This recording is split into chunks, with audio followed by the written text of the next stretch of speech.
Hi, this is Ben Rogers. This is the Property Diary. This is Friday 23rd of November. Got three things I want to talk to you about today. First is somebody's approached me to do a JV on a property deal in Dartford. Second one is somebody that has found me via my YouTube videos and wants to do some work with me and pass some leads to me. And the third is a deal that we're working on today that just want to give you some of the challenges around it. Okay, so the first one, got a guy that met me a couple of years ago at a training event that Rick Otten was putting on. By the way, Rick's back here in the UK next year, so if you want to come along and see him on the 19th, 21st of April, just let me know and I'll organise tickets for you.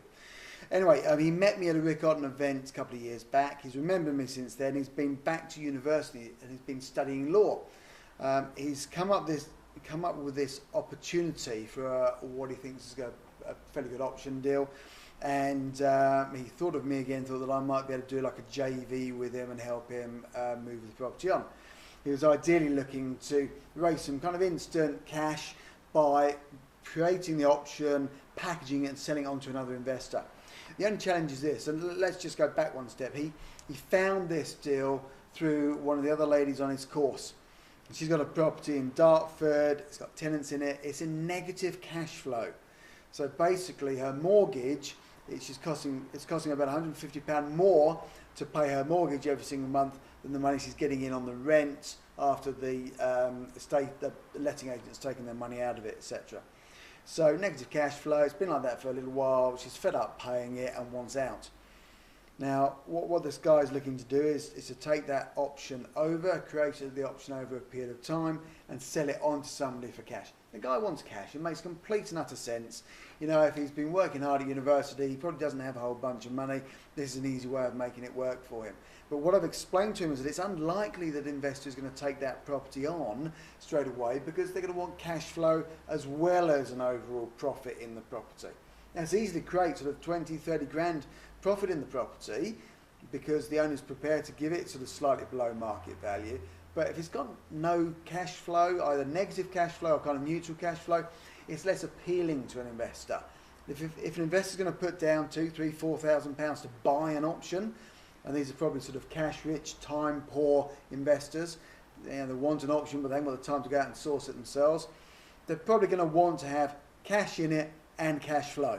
So it was a bit of a bursting his bubble, I think. But what I said was, look, because he can't really afford the legal fees to get this done himself, the joint venture part, as far as we're concerned, is that I could do the deal, I could take the property on. Now, it's got tenants in there at the moment. Now, the challenge is, of course, I don't know at the moment how long those tenants' tenancy agreement is, and I can't just kick them out.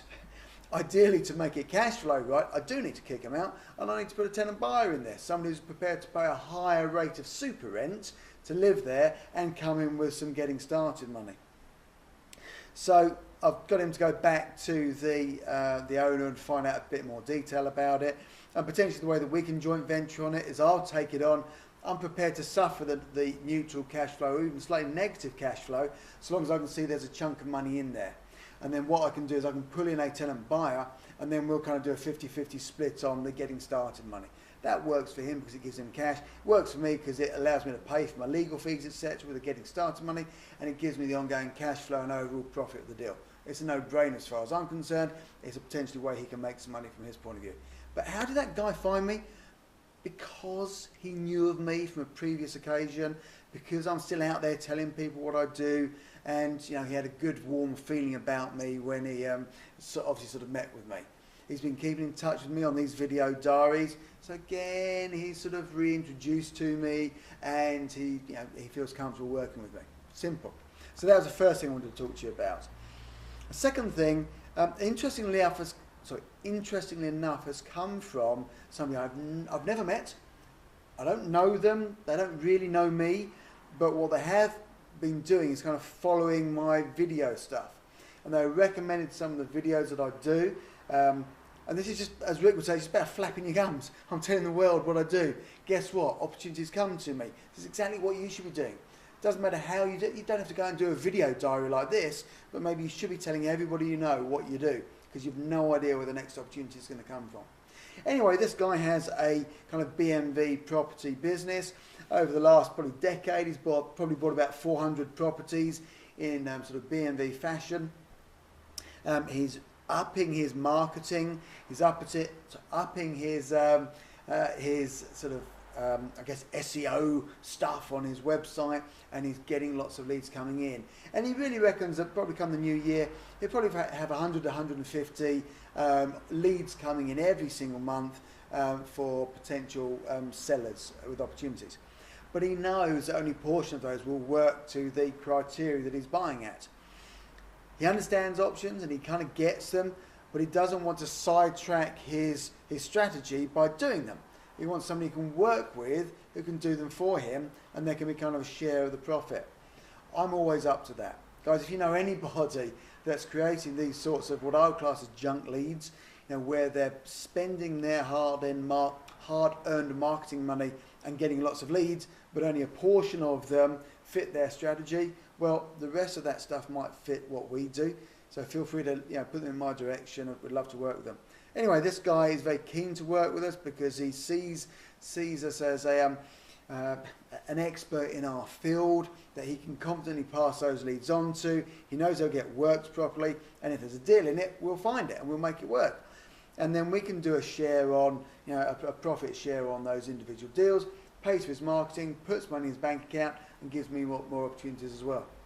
I'm just flapping my gums, telling people what to do, and opportunities will come to me. All right, do exactly the same. Third thing I just want to talk about today is a deal that we've been working with today. It's a deal up in Upton St Leonards, and this particular property, we spoke to the one of the owners, and unfortunately it's a couple that have split a couple of years back. The guy's living in rented. He's still paying for the property where his wife and one of his 3 children is living. They're sort of university age kids. They're not sort of young 2-3-year-olds. And he's got to the stage where he's been paying rent on his place. He's been paying the mortgage on the place where his ex-wife and his son live.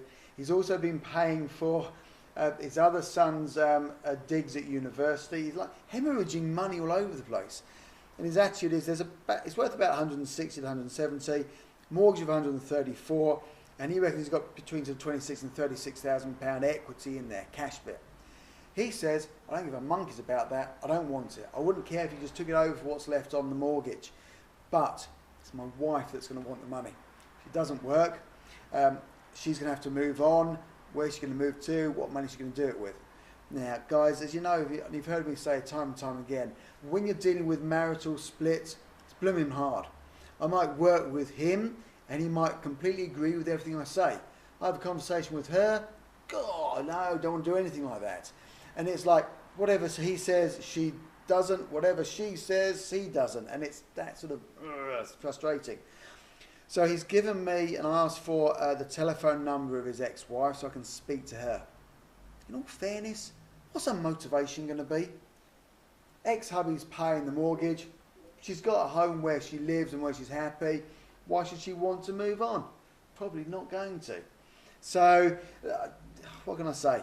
We'll speak to her, we'll get an idea, and we'll see if we can come up with a solution that works for her. Him is already in the bag. He knows that we can give him the solution he wants. Her, who knows? I may have to come up with some cash for her to move on. I may have to come up with some way of almost like financing maybe her into the next property, which I can use the equity that's in there that we're going to keep in the property. So, is it an absolute peachy, done and dusted deal? No, of course it's not. It's going to involve a little bit more hard work. Now, I won't speak to her today. It's late. It's just gone 6 o'clock. I'll speak to her next week and see if I can have a conversation and chat with her. So there you go. That's been Friday, 23rd November. I hope you're finding these diaries interesting. Hope you're finding these scenarios that we're going through interesting. Hopefully you're learning from the stuff that we're going through here. Any questions, as usual, just put your questions underneath the video here. I'll be notified of those and can respond to you as well. If you're interested in Rick's event, again, just come back to me directly. The office number is 01634 579 575, and we can help you get tickets for that event. I'll obviously be going there. I'll go back and see Rick every single year. So, Ben Rogers, Property Diary, 23rd of November. Great to chat to you as ever. Look forward to speaking to you over the course of next week. Hope you have a fantastic weekend. You take care. Cheers.